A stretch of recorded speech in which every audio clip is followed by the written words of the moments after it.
আসসালামু আলাইকুম। এখন শুনবেন সংবাদ শিরোনাম। সংহতি দিবস উপলক্ষে সারা দেশে বিএনপির নানা কর্মসূচি। বিএনপির প্রার্থী ঘোষণার পর কুমিল্লার ৩টি আসনে তৃণমূলে অসন্তোষ। বাগেরহাট ও ব্রাহ্মণবাড়িয়ায় আলাদা সড়ক দুর্ঘটনায় নিহত ৪, আহত অন্তত ১০ জন। নোয়াখালীতে ট্রাক চাপায়। ডেঙ্গু সংক্রমণের সাথে যুক্ত মানবদেহের জিন শনাক্ত। আন্তর্জাতিক জার্নালে রাজশাহী বিশ্ববিদ্যালয়ের শিক্ষার্থীর গবেষণাপত্র। আসসালামু আলাইকুম। এতক্ষণ শুনছিলেন সংবাদ শিরোনাম, এখন শুনবেন বিস্তারিত। জাতীয় বিপ্লব ও সংহতি দিবস উপলক্ষে জেলায় জেলায় আলোচনা সভা ও বর্ণাঢ্য র্যালি করেছে বিএনপির নেতাকর্মীরা। এ সময় নেতারা দলের প্রতিষ্ঠাতা জিয়াউর রহমানের আদর্শ সমুন্নত রাখার তাগিদ দেন। গণতন্ত্র পুনঃপ্রতিষ্ঠায় সবাইকে ঐক্যবদ্ধ হওয়ার আহ্বান জানানো হয় শোভাযাত্রাগুলো থেকে।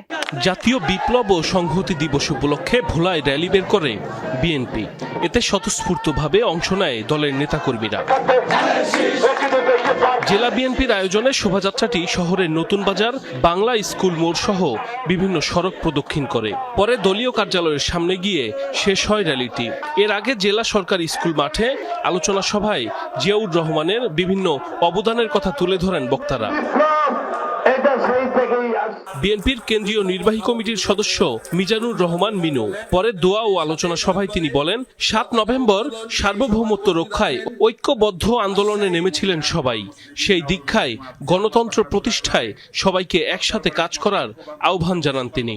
মহান বিপ্লব সংহতি দিবসের মধ্যে দিয়ে বাংলাদেশ প্রকৃত সেই স্বাধীনতা অর্জন করে এবং বাংলাদেশ মাথা উঁচু করে আসছে এবং এই দিনের মধ্যে দিয়ে প্রেসিডেন্ট বহুদলীয় গণতন্ত্র সুপ্রতিষ্ঠিত করেন। নাটোরে উপশহর মাঠ থেকে র্যালি নিয়ে বিভিন্ন সড়ক প্রদক্ষিণ করে বিএনপি ও সহযোগী সংগঠনের নেতাকর্মীরা।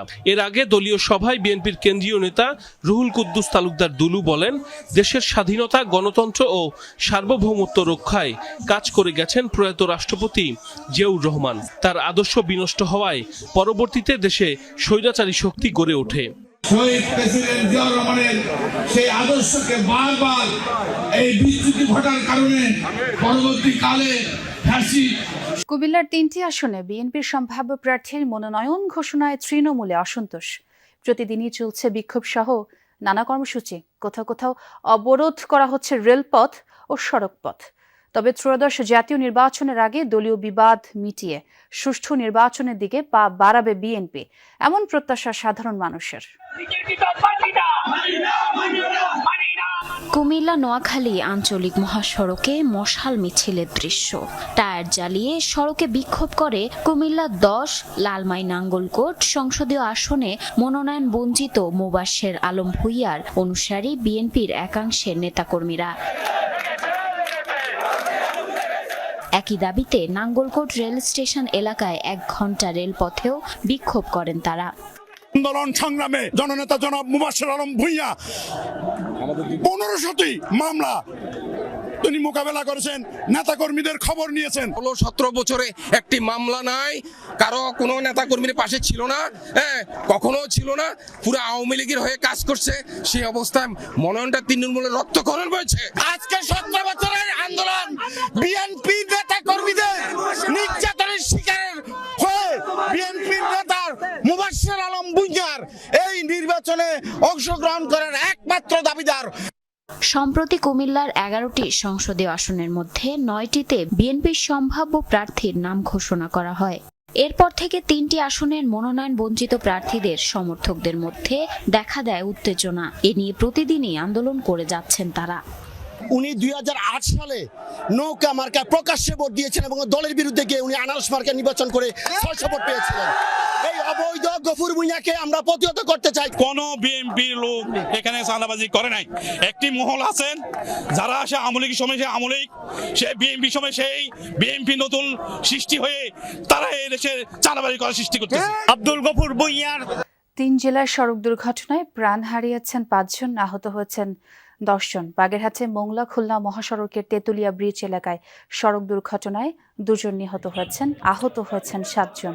প্রত্যক্ষদর্শীরা জানায়, মোংলা থেকে খুলনা যাচ্ছিল একটি যাত্রীবাহী বাস। তেতুলিয়া ব্রিজ এলাকায় পৌঁছলে বিপরীত দিক থেকে হঠাৎই একটি মোটরসাইকেল চলে আসে।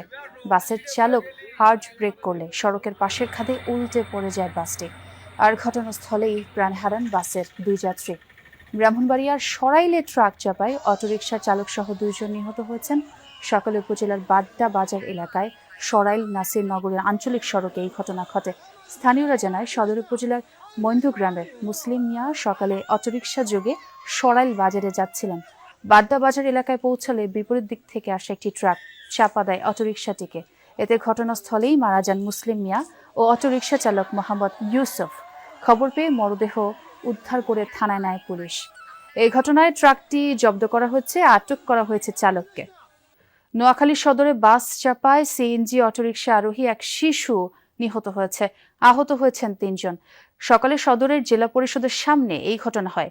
স্থানীয়রা জানায় যাত্রী নিয়ে সোনাপুর থেকে সদরে যাচ্ছিল সিএনজি চালিত অটোরিকশাটি। জেলা পরিষদের সামনে পৌঁছালে সামনে দাঁড়িয়ে থাকা একটি বাস সিএনজিকে চাপা দেয়। গুরুতর আহত অবস্থায় সিএনজির 3 যাত্রী ও চালককে হাসপাতালে নিলে শিশু তানুকে মৃত ঘোষণা করেন চিকিৎসক। গাজীপুরের শ্রীপুর একটি বাড়িতে যৌথ বাহিনীর অভিযানে 7 জনকে আটকের ঘটনায় সামাজিক যোগাযোগ মাধ্যমে বিভ্রান্তিকর তথ্য প্রচার করা হচ্ছে বলে জানিয়েছে সেনাবাহিনী।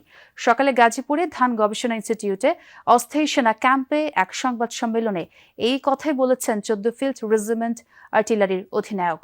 বলেন, 6 নভেম্বর গোয়েন্দা তথ্যের ভিত্তিতে পুলিশ ও র্যাবের সহায়তায় ডেঙ্গু জ্বরের জন্য দায়ী ভাইরাস নিয়ে 1.5 বছর গবেষণা চালিয়ে এর সঙ্গে যুক্ত মানবদেহের 9টি জিন খুঁজে পেয়েছেন রাজশাহী বিশ্ববিদ্যালয়ের এক শিক্ষার্থী। এর মধ্যে 6টি জিন সরাসরি সংক্রমণ বাড়াতে ভূমিকা রাখে। এর প্রেক্ষিতে 3টি ওষুধ নির্ধারণ করেছেন তিনি।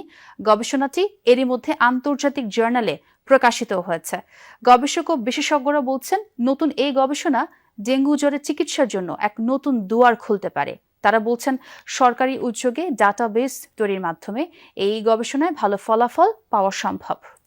ডেঙ্গু জ্বরে মৃত্যুর আধিক্য দেখেই রাজশাহী বিশ্ববিদ্যালয়ের পরিসংখ্যান বিভাগের শিক্ষার্থী আব্দুল লতিফ এ নিয়ে গবেষণা শুরু করেন। 1.5 বছরের গবেষণায় ডেঙ্গুর 9টি নতুন জিন আবিষ্কার ও 3টি ঔষধ নির্ধারণ করেছেন তিনি। 2023 সালের ডিসেম্বর মাস থেকে তিনি কাজটি শুরু করেন।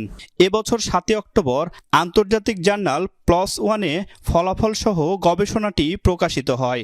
গবেষণায় সিলিকো বিশ্লেষণের মাধ্যমে তারা মানবদেহের 9টি জিন শনাক্ত করেছেন, যেগুলো ডেঙ্গুর সংক্রমণ, কোষচক্রের ব্যাঘাত ও রোগ প্রতিরোধ ব্যবস্থার দুর্বলতার সঙ্গে ঘনিষ্ঠভাবে যুক্ত।